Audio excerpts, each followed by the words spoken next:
Yes, students, this time we are studying the concept from 11th class. This is 11th business studies, and this time we are studying chapter number 4, business services. So this things basically belongs to that what kind of activities and what kind of help is given by a business, and normally the basic requirements of the business to conduct. So number one is banking service. Without this, business is approximately nil to go. Second, that is required for, it is called insurance. It is again one more service to be conducted by the business. Third is called postal services, means communication, means letter transferring. Fourth may be warehousing.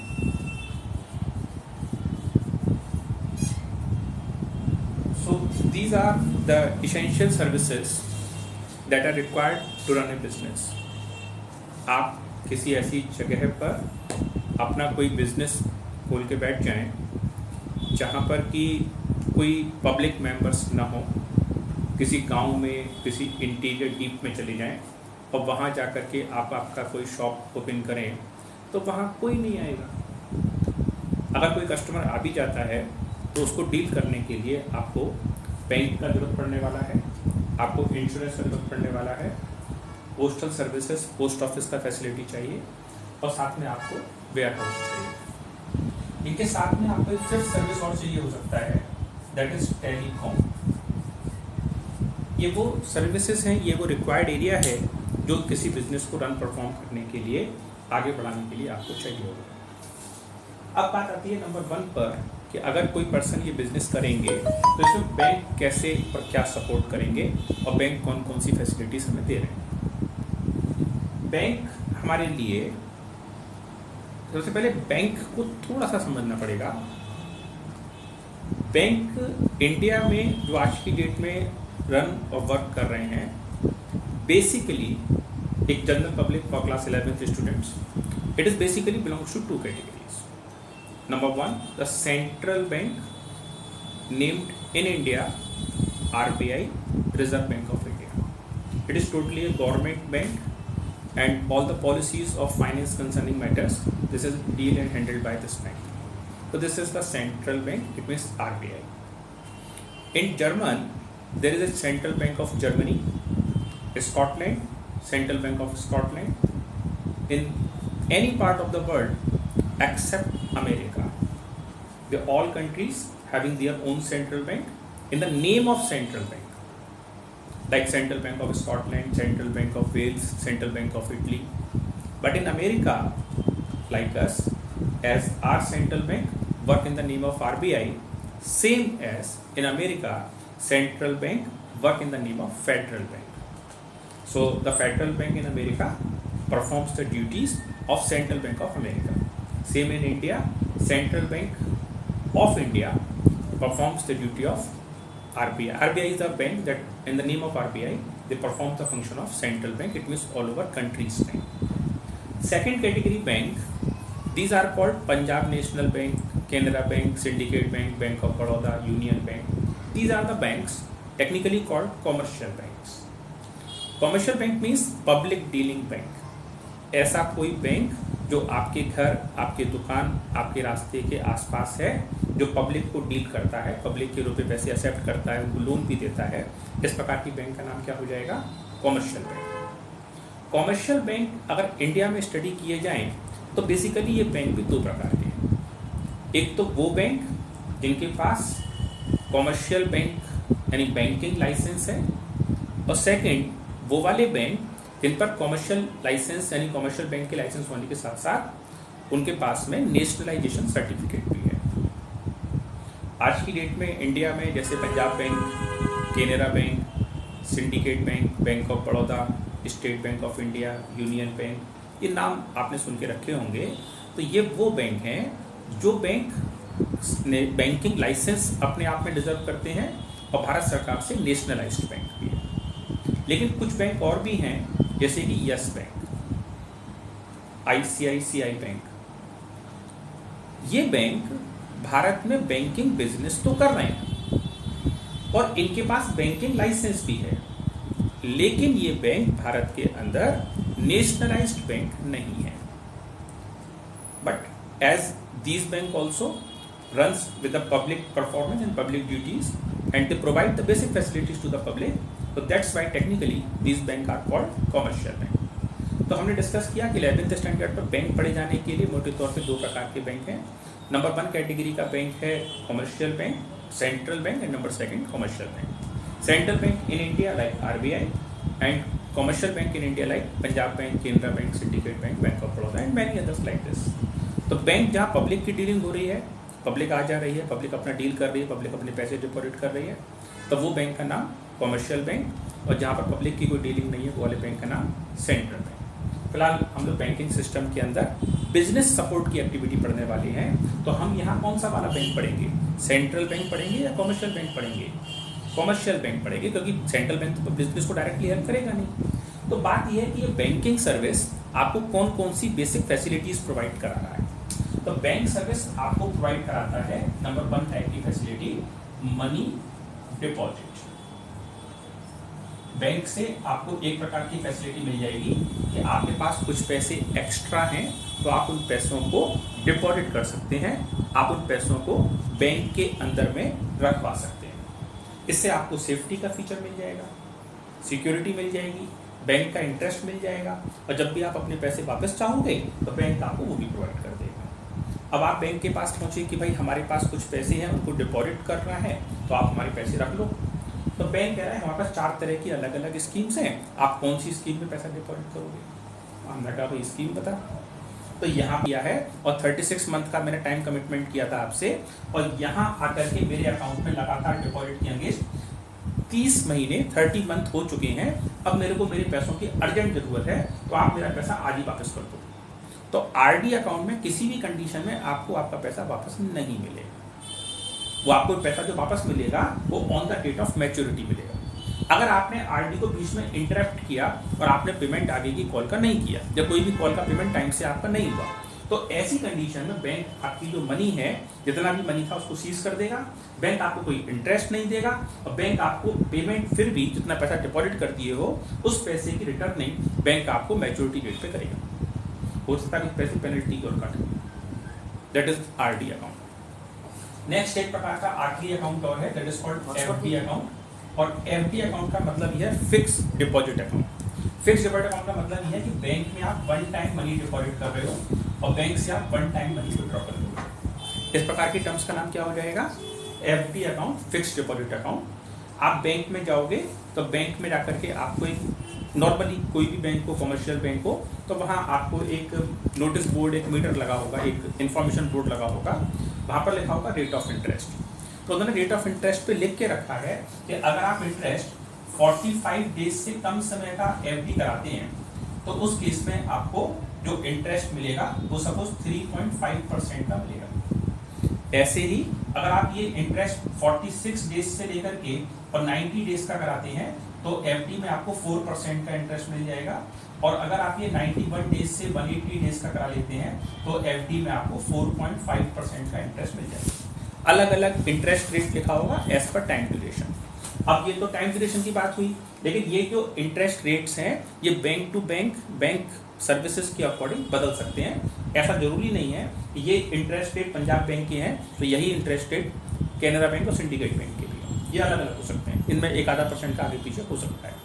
अब ये जो interest rate है, आपने कहा कि मेरे को bank में सपोज 150 डेज के लिए एफडी बनवाना है, तो आप 150 डेज का एफडी बनवाने गए तो बैंक आपको 4.5% का इंटरेस्ट ऑफर कर देगा एज पर दिस स्लैब। अब आपने बैंक में एफडी बनवा लिया, पैसा डिपॉजिट कर दिया, 150 डेज के बाद जो डेट बनता है वो डेट का टाइम डाल करके बैंक आपको कमिट कर देगा या पैसे वापस मिल जाएंगे।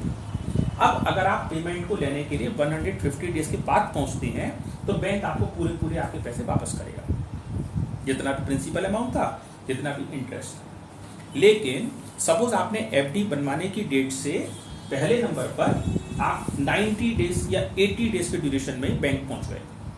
Just after completion of 80 days, you got to the bank and said that I am in urgent need of my money, so please take it back. FD account. अब बैंक कह रहा है कि आपको हम इस समय 4.5 की तो इंटरेस्ट दे नहीं सकते। 4.5 की इंटरेस्ट कब एप्लीकेबल होती है? बैंक FD आप 91 डेज से 180 डेज के बीच की कराते हैं, तो वो तो कराई है, लेकिन आपकी इतने समय तो FD चली ही नहीं, तो उस केस में आपको ये इंटरेस्ट नहीं मिलेगा। अब बैंक कह रहा है कि आपका इंटरेस्ट रेट बनता है 4% का, लेकिन आपने कमिटमेंट ब्रेक किया है, तो 1% आपके ऊपर पेनल्टी और लगेगा। तो बैंक आपको इस समय जो इंटरेस्ट प्रोवाइड करेगा वो 3% की रेट से इंटरेस्ट प्रोवाइड करेगा। मतलब की बात ये हुई कि अगर आप FD को बिफोर मैच्योरिटी अगर आप अपने पैसे को वापस लेते हैं FD को, तो बैंक आपको आपकी मनी वापस कर देगा, मना नहीं कर रहा, लेकिन बैंक उस केस में आपकी जो FD की वॉल्यूम है, FD का जो अमाउंट है, वो आपको कुछ पेनल्टी काट करके आपको पैसे वापस कर देगा, मामूली सी इंटरेस्ट भी दे देगा। लेकिन RD में क्या है, पैसे वापस मिलेंगे कि नहीं मिलेंगे? RD में पैसे वापस मिलेंगे ही, कोई ऑप्शन ही नहीं। तो कॉमर्शियल बैंक आपको जो बिजनेस सर्विसेज में बिजनेस के सपोर्ट के लिए हेल्प कर रहा है, वो पहला हेल्प कर रहा है कि आपकी मनी को डिपॉजिट कर रहा है। अब अगर हम बिजनेस के पॉइंट ऑफ व्यू से बात करें, तो बिजनेस में कौन से प्रकार के अकाउंट ओपन होंगे? तो बिजनेस में जो अकाउंट है current account. Current account normally businessman के लिए ओपन किया जाने वाला अकाउंट है, और करंट अकाउंट के अंदर से हम बिजनेस रिक्वायरमेंट के अकॉर्डिंग का सामान इसमें से ले पाएंगे। तो दिस इज करंट अकाउंट। अब एक तो बैंक में फैसिलिटी हमारे पास आ गई, और फैसिलिटी का नाम हो गया मनी डिपॉजिट, और मनी डिपॉजिट के अगेंस्ट आप आपके पैसों को बैंक से ले सकते हो। दूसरा आपके पास एक ऑप्शन और है, ये तो पहला ऑप्शन था बैंकिंग सर्विसेज में। दूसरा ऑप्शन है प्रोवाइड लोन। तो बैंक आपको सेकंड फैसिलिटी प्रोवाइड कर रहा है, और सेकंड फैसिलिटी का नाम क्या है? Loan providing. तो बैंक आपको कौन से प्रकार के लोन देता है? बैंक आपको लोन दे रहा है, तो कौन सी टाइप के प्रकार के लोन आपको दे देगा? तो बैंक आपको लोन दे देगा होम लोन, कार लोन। आपको होम का बनाना है तो आपको होम लोन मिल जाएगा, आपको मिल जाएगा इसके अंदर से कार लोन, आपको मिल जाएगा एजुकेशन लोन, आपको मिल जाएगा फॉरेन टूर लोन। अलग अलग प्रकार के लोन की फैसिलिटी बैंक आपको ऑफर करता है, और आप इनमें से कोई से भी प्रकार का लोन ले सकते हो। अगर कोई पर्सन अपनी दुकान से फर्नीचर बेच रहा है, तो फर्नीचर बेचने वाले दुकानदार को प्रॉफिट मुनाफा जो हो रहा है वो दुकान पर रखे हुए फर्नीचर को बेचने से हो रहा है। माने उसने कोई सोफा सेट 10,000 रुपये में खरीदा या बनाया, और वही सोफा सेट उसने 12,000 रुपये में कस्टमर को बेच दिया, तो 2,000 रुपये जो डिफरेंस है वो उस शॉपकीपर का क्रॉस प्रॉफिट हो जाएगा। ऐसे ही कोई पर्सन की दुकान केमिस्ट की दुकान है, और वहाँ उन्होंने कोई दवाइयाँ 3,000 रुपये में खरीदी हैं, और अगर वो उन्हीं दवाइयों को किसी कस्टमर, किसी पेशेंट को, किसी आने वाले मेंबर को 3,500 रुपये में सेल आउट कर देते हैं, तो 500 रुपीज़ वो कंसर्न शॉपकीपर का प्रॉफिट वहाँ भी हो जाएगा। तो डिस्कस हुआ कि जो पर्सन फर्नीचर वेंडर है उसको फर्नीचर बेचने से प्रॉफिट हो रहा है, और जो पर्सन मेडिसिन वेंडर है उसको मेडिसिन बेचने से वेंडर हो रहा है, प्रॉफिट हो रहा है। तो अब समझने की बात यह है कि जो पर्सन या जो बिजनेस बैंक है उसको प्रॉफिट कैसे होगा।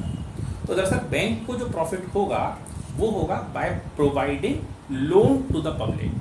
तो बैंक लोन देने में बिल्कुल इंटरेस्टेड है। आप किसी भी तरीके का लोन लेने बैंक के पास पहुंचेंगे, बैंक आपको लोन प्रोवाइड कर देगा, लेकिन बैंक की अपनी कुछ फॉर्मेलिटीज हैं, अगर आप उन फॉर्मेलिटीज को पूरी करते हैं। तो कुल मिलाकर के बिजनेस करने के लिए ये सारे प्रकार के लोन बैंक के पास से अवेलेबल हो जाएंगे या नहीं हो जाएंगे? ये भी हो जाएंगे। तो बैंक की सेकेंड फैसिलिटी हो गई लोन। तो बैंक का एक पर्पज हो गया मनी डिपॉजिट, और दूसरा पर्पज हो गया प्रोवाइड लोन। अब बैंक आपको एक थर्ड फैसिलिटी और देता है, और इसका नाम है मनी ट्रांसफर।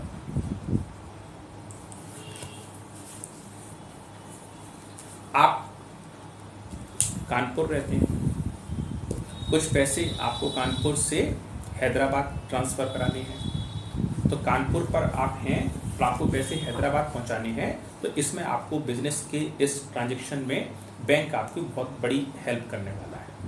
इसके बिना शायद बिजनेस हो पाना ऑलमोस्ट पॉसिबल नहीं। तो बैंक आपको कई सारी फैसिलिटीज देता है जिसके थ्रू आप आपके पैसे दूसरी जगह ट्रांसफर कर सकते हैं। इन फैसिलिटीज में एक फैसिलिटी का नाम है चेक,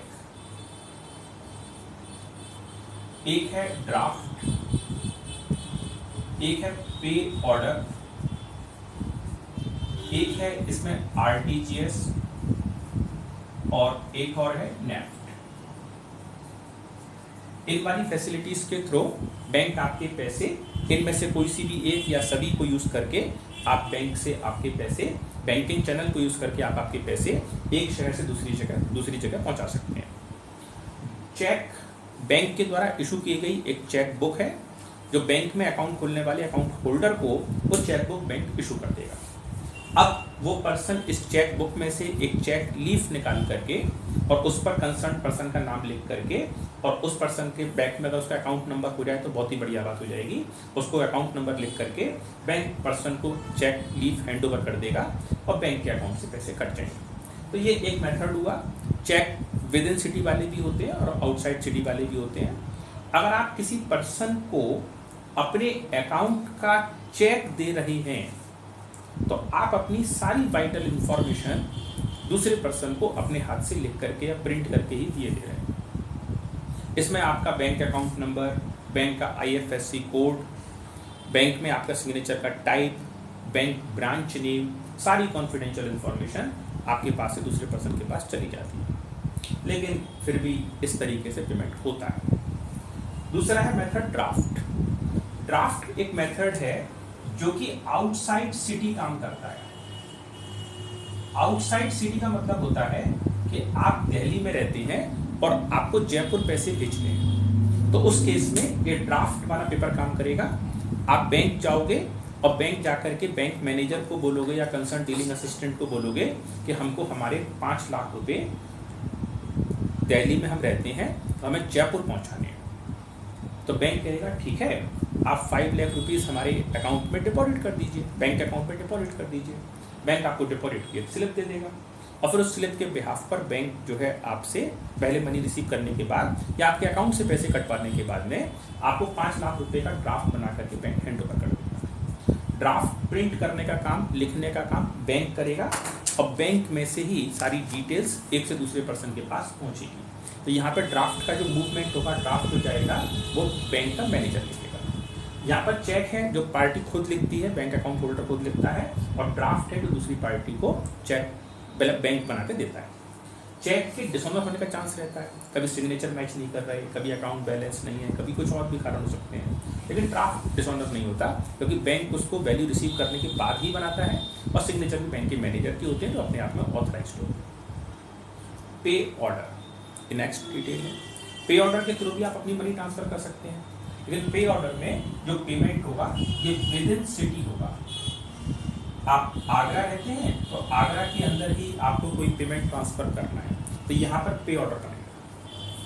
इन बैंक ड्राफ्ट और पे ऑर्डर बेसिकली कोई डिफरेंस नहीं है, लगभग एक जैसी ही चीजें हैं, सिवाय इसके डिफरेंस के साथ कि जो ड्राफ्ट बनता है वो आउटसाइड सिटी के लिए बनता है, जबकि जो पे ऑर्डर बनता है वो विद इन सिटी के अकॉर्डिंग टू बनाया जाता है। नेक्स्ट नंबर पर हमारे पास 2 कंसेप्ट और हैं, एक है आरटीजीएस और एक है नेफ्ट। अब ये आरटीजीएस और नेफ्ट क्या हुए?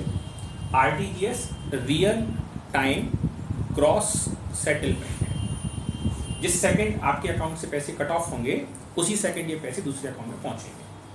जबकि जो नेफ्ट है ये नेशनल इलेक्ट्रॉनिक फंड ट्रांसफर है और इसके अंदर में पैसे जो है वो तुरंत नहीं पहुंचेंगे बल्कि वो एक सर्टेन टाइम गैप पर पैसे पहुंचेंगे। ये आपका अकाउंट है, नेफ्ट के केस में आपको पैसे पहुंचाने हैं दूसरे पर्सन के बैंक अकाउंट में, तो यहाँ पर बीच में एक सब्सिडीज चैनल है और ये चैनल में आपके पास के पैसे यहाँ आकर के कलेक्ट हो जाएंगे और फिर ये दिन में 4 बार ये चैनल ओपन होगा। एक बार ये चैनल ओपन होगा 10:30 मॉर्निंग, फिर होगा 11:30 मॉर्निंग, फिर होगा 12:30 मॉर्निंग और फिर होगा 3:30 PM। ये जो हमारे 4 स्लॉट्स हैं बस केवल इन्हीं टाइमिंग्स पर ये विंडो ओपन होगी और तब ये पैसा कंसर्न पार्टीज के पास पहुंचेगा। तो ये हैंड टू हैंड का डील नहीं है। जबकि जो आरटीजीएस है उसमें आपके अकाउंट से पैसे डायरेक्टली दूसरी पार्टी के अकाउंट में जाते हैं, जैसे बीच में कोई इस तरह का मिडिलमैन का होना पॉसिबल नहीं। तो बैंक आपको ये भी फैसिलिटी दे रहा है कि आप all over India, all over world कहीं पर भी आपका पैसा ट्रांसफर या मूव करा सकते हैं। तो ये बैंक की तरफ से प्रोवाइड की जाने वाली नेक्स्ट सर्विस है जो बैंक आपको प्रोवाइड करा रही है। और इस सर्विसेज में हमने एक पढ़ा है इसके अंदर में, दैट इज मनी डिपॉजिट, दूसरा प्रोवाइड लोन और third important service money transfer. इसके अलावा बैंक कुछ छोटी छोटी सर्विसेज की और करता है, जैसे guarantee service, custodian service, foreign reserve maintenance, credit creation facilities. तो बैंक के ऊपर बहुत सारी जिम्मेदारियां हैं, बैंक इन सर्विसेज को भी आपके लिए हैंड ओवर कर देता है। आपके पास में आपने किन्हीं मिस्टर बाई से घर खरीदना है और सपोज जो घर खरीदा जाना है उसकी कीमत एक बड़ा फिगर, सपोज 2 करोड़ रुपए की वैल्यू है। आपको डर है कि मैंने 2 करोड़ रुपए का पेमेंट बैंक को दे दिया, दूसरे पर्सन को दे दिया, तो दूसरा पर्सन पता नहीं मेरे नाम में मकान की रजिस्ट्री करेगा कि नहीं करेगा। तो आपने अपने पैसे बैंक के पास रखवा दिए और इस एग्रीमेंट के साथ रखवा दिए कि अगर सामने वाला पर्सन हमारे नाम में, हमारे फेवर में रजिस्ट्री कर देता है तो आप ये पैसे बैंक को दे दीजिए, उस दूसरे पर्सन को दे दीजिए। और दूसरे पर्सन के सामने ऐसा कमिटमेंट बैंक के पास रखवा दिए गए हैं। तो ये एक प्रकार का गारंटी एग्रीमेंट है और इस गारंटी एग्रीमेंट से मिडिलमैन बैंक मिल गया और बैंक का ट्रस्ट दोनों पार्टी कर सकती है। तो इस तरीके से दोनों पार्टी कॉन्फिडेंस में, उसको ये मकान बेचने वाले को ये कॉन्फिडेंस कि पैसे मेरे पास बैंक से आ चुके हैं, बेचने वाले को ये कॉन्फिडेंस, खरीदने वाले को ये कॉन्फिडेंस है कि मेरे पैसे बैड डेट्स नहीं होंगे, मारे नहीं जाएंगे, क्योंकि मेरे को मिल जाएगा। इसी तरीके से अगर कहीं से कोई फॉरेन करेंसी आती है तो उसका भी रिजर्व कमर्शियल बैंक मेंटेन करता है। ये हमारे पास बैंकिंग सर्विसेज जो बैंक आपको फैसिलिटीज ऑफर कर रहा है, बैंक आपको सर्विस प्रोवाइड कर रहा है। बैंकिंग सर्विसेज, बैंकिंग सिस्टम समझ में आता है। बिजनेस आज की डेट में बगैर बैंकिंग सर्विस के हो पाना ऑलमोस्ट पॉसिबल नहीं है, जिसके थ्रू हम बैंकिंग सर्विस, बैंकिंग एक्टिविटीज को परफॉर्म के बिना काम करते हैं। अब हमारे पास नेक्स्ट आता है इंश्योरेंस सर्विसेज। इंश्योरेंस में 2-3 चीजें हैं इंपॉर्टेंट तौर पर। नंबर 1 है पॉलिसी अमाउंट, एक है policy premium,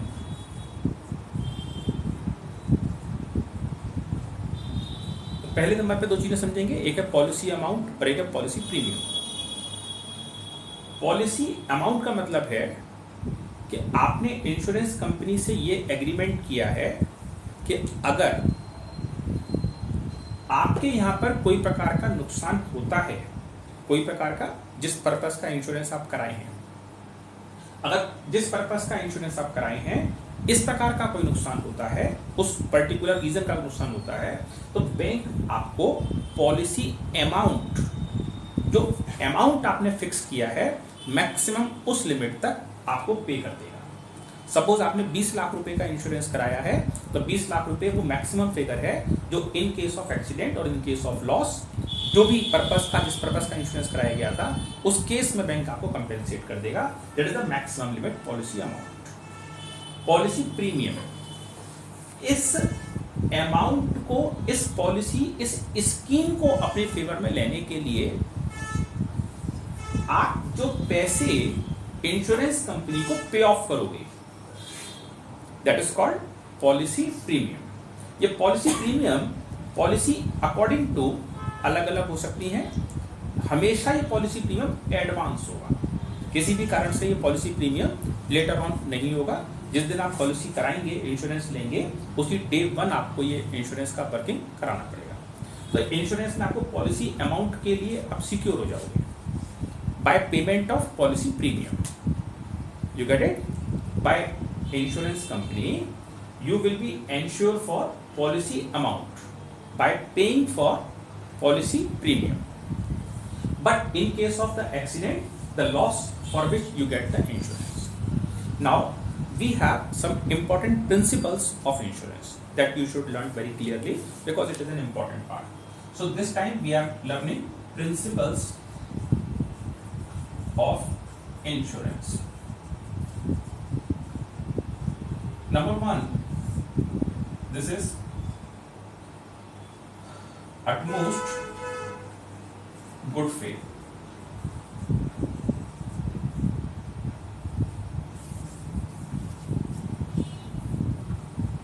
Utmost good faith means